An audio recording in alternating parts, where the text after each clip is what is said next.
What about the ego?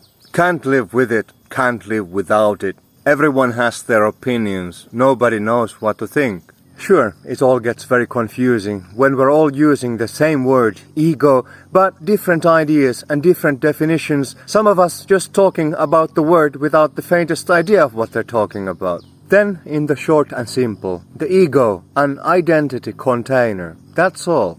A personality matrix, like a well-developed character in a story with their backgrounds. That's the baseline, and that really is all that it ever needs to be. And the ego is only ever problematic when we want it to be something other than is naturally emergent.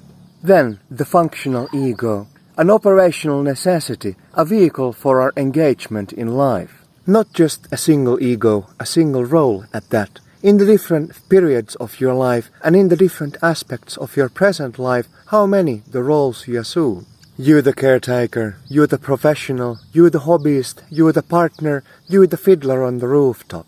And how many versions of these that have risen and expired. I'm at Fiddler on the Rooftop version beta 17.3.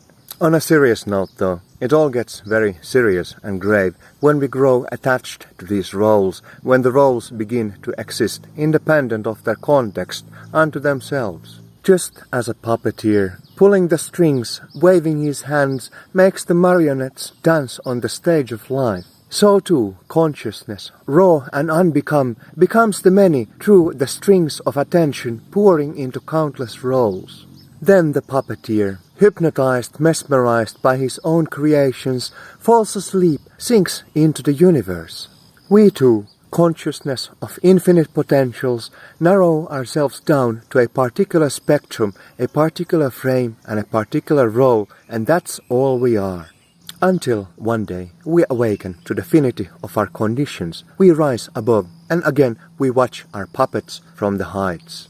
In that freedom, do not ever misuse it. Do not use your puppets for manipulation. Do not ever craft and design your behaviors to accomplish particular self-centered goals. You will degrade into a muppet. Your roles, born from nature, should only ever operate in the fulfillment of nature, in harmonizing, in fulfilling the situations, the stages they operate on.